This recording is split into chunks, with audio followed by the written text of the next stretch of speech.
Hey everyone, Joseph Henson here with Henson CPA Group. I hope you're having a good week and you've been enjoying the nice frigid temperatures. It is a balmy -2 degrees here today, but I want to still go ahead and get on here and do a quick Facebook Live tonight. So this week, we are going to talk about the importance of client education, building trust and loyalty in veterinary clinics. Why is this important? I've said it on countless videos. Your best source of revenue comes from people who have already used you. It is way easier and much more affordable to retain a client than it is to go out and market to a new potential client. Why does it matter? Pet owners seek not just medical services, but an ongoing trusted partnership. Educating clients leads to healthier pets and more engaged, loyal clients. With pet owners, a lot of these people will spend thousands and thousands of dollars to make sure their pets receive the best care. With that money is also a lot of trust that has to happen. It is not something very simple for someone to open their checkbook. It is much easier for them to do that with pets than it is with a lot of things, but it is still an education process. The most money spent is typically going to be with an emergency service, and that is because it is life or death for a pet potentially. But otherwise, educating them will lead to someone understanding you're not just here to milk them out of their hard-earned money. You actually care about the service you are providing and trying to help their pets and help them. The role of client education, why it's crucial. Informed clients make better decisions for their pets. This is very easy to understand. If they understand the fact that, hey, my pet needs this medication because they have the blocked bowel and we've done everything we could otherwise, they're going to make that decision to do that medication and or surgery, depending on what is causing that blockage. Clients who understand the care process are more likely to follow your recommendations. If you've been to the doctor, a medical doctor, you understand that when you're told, hey, you just need to do this with no other things, you don't want to do it. Hey, take this antibiotic. You'll feel better. Cool. Do I take it until I feel better? Do I take the entire dose? My nurse friends would be very upset if they heard that I only took 3 days out of a 7-day dose because I felt better. It's the same with your patients and their owners. They want to understand what the process is. They want to understand that this is something that will help long-term and hopefully isn't just a temporary fix, but a permanent fix. Not everything can. If a pet has diabetes, then obviously that's going to be a lifetime thing. They're going to deal with that. But if they understand the care process, they will follow the recommendations. Education empowers clients to prevent health issues before they become serious. Perfect example, actually. We just got a new puppy, a little 10-week, 11-week-old pup, and I took her to the vet. That vet said, hey, you just had the parvo shot, but it's time for another dose. I asked, okay, that's fine. Why? She said, well, in this area, there was a large parvo outbreak not long ago, and that caused us to recommend we have it every 3 to 4 weeks instead of every 6 or so weeks. That was a big deal. I said, okay, go ahead and do it. We don't want to have a puppy getting parvo because that could kill our puppy. What are some examples? I already said a few: vaccinations, flea control, dietary recommendations. The parvo is a perfect example of that. I said, just do it. I know it's going to cost extra. I also want that puppy to be healthy, and my boys love her. We don't want anything to happen. Next, the benefits of educating pet owners. There's a lot. Improved pet health, increased client confidence, better compliance with treatment plans, and better compliance with other types of treatment plans. So, improved pet health. Educated clients are more likely to follow wellness plans and schedules for checkups.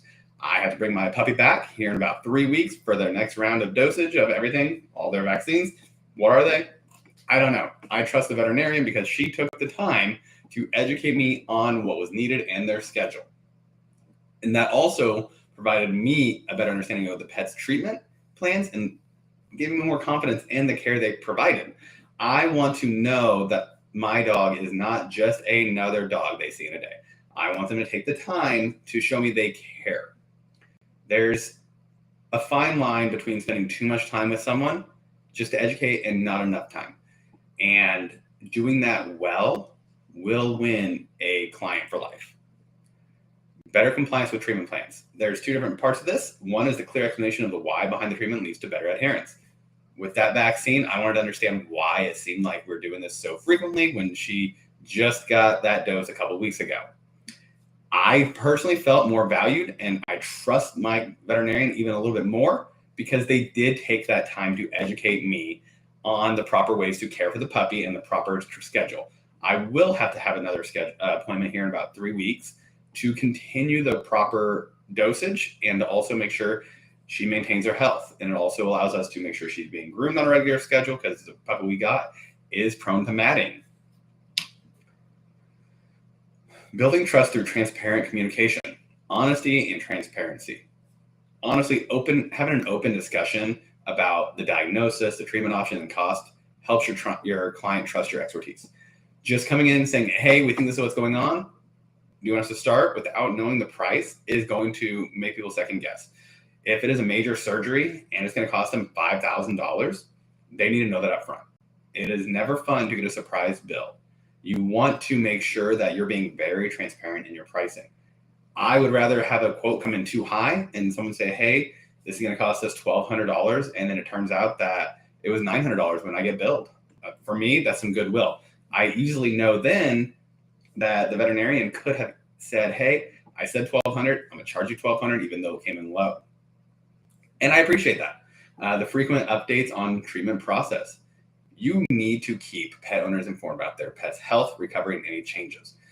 When we get our puppy spayed, we need to make sure we understand if she needs to come back for any sort of checkup to make sure the stitches are healing well, to make sure the incision's doing everything it's supposed to, no infections are setting in. It's one of those things that if you update me on what I need to be looking for, I'm more likely to know that, hey, this is what needs to happen. If something seems off, I can call and say, hey, I don't know what's happening. Do I need to bring her back in? Also, managing expectations. You need to explain the potential outcomes, the recovery times, and the financial considerations up front to avoid surprises. Like I said above, especially if it's not necessarily something that will always make sure, or especially if it's a risky surgery. We had a dog at one point who tore off his dew claw, just snapped it off. We went through countless surgeries trying to figure out what happened. He wouldn't leave it alone. It ended up there was a small bone fragment. We had one veterinarian, though, who told us it was cancer.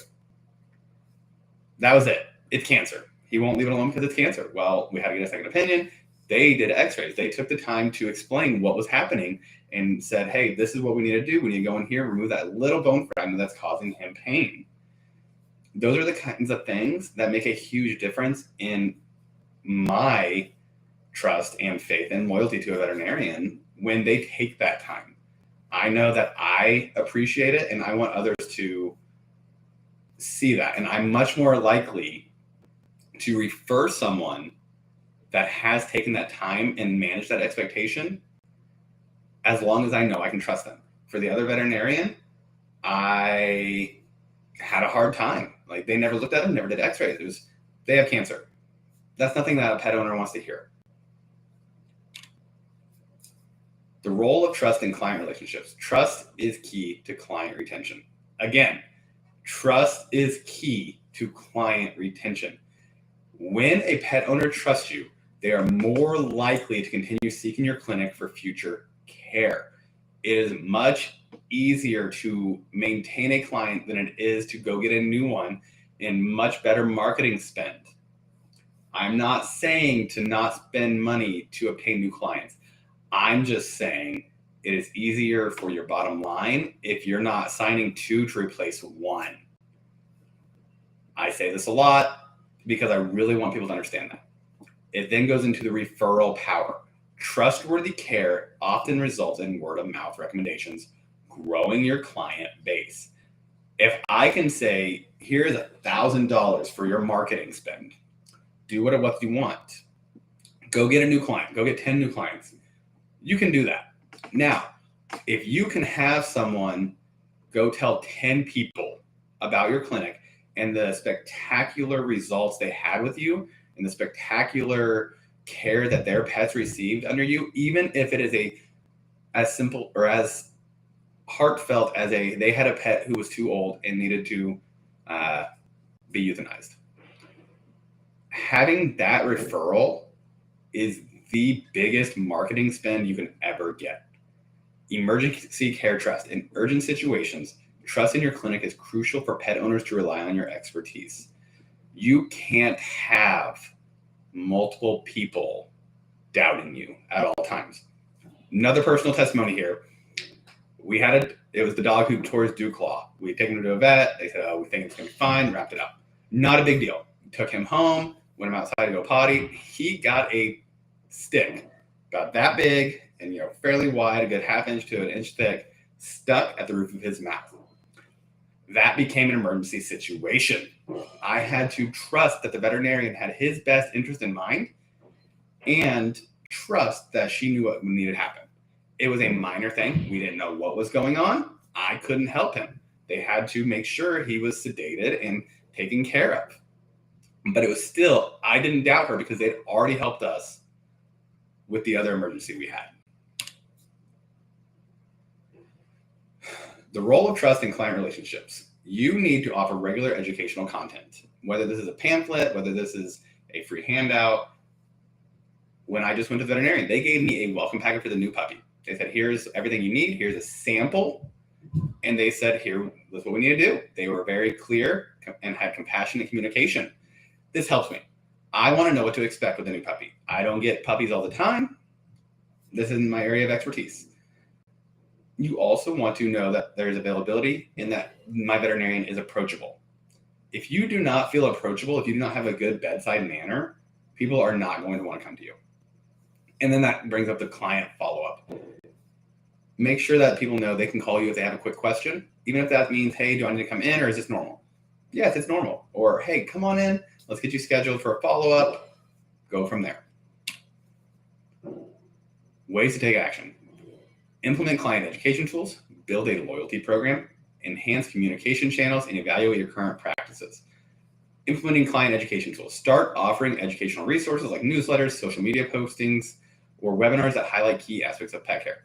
This is one of the things we do here at Henson CPA Group. We try to educate our followers about different financial things, and we also sway into ways that you can help manage your practice that we've seen work for other people. Build a loyalty program. Create a system that rewards long-term clients with special offers, discounts, or early access to services. If you are doing a new service, say acupuncture, and you want your clients to experience that, give them a 20% discount. Give them a 30% discount. If they're going to do this monthly, give them a recurring discount. Make sure, hey, if you pay up front, you also get a larger discount. Enhance communication channels. Ensure clients feel heard by improving your follow-up processes and providing clear, accessible information. Nothing bothered me more than being ignored, just honestly. Evaluate your current practices. Set time aside to review your clinic's client engagement practices and see where you can integrate more education, transparency, and personalization. No two people are the same. Nothing will stick with one person that sticks with another. It takes multiple forms of engagement to maintain relationships, and you want to make sure you're covering all the bases you can. Well, hey guys, I appreciate it. If you ever have questions or if you want more ideas or things you can do in your clinic to help improve profitability, if you want to see how you're comparing to others in the veterinary industry, shoot me an email, joseph@hensoncpagroup.com. Again, Joseph is spelled Joeseph. That's 2 E's. I blame my mom. But other than that, I hope you guys have a safe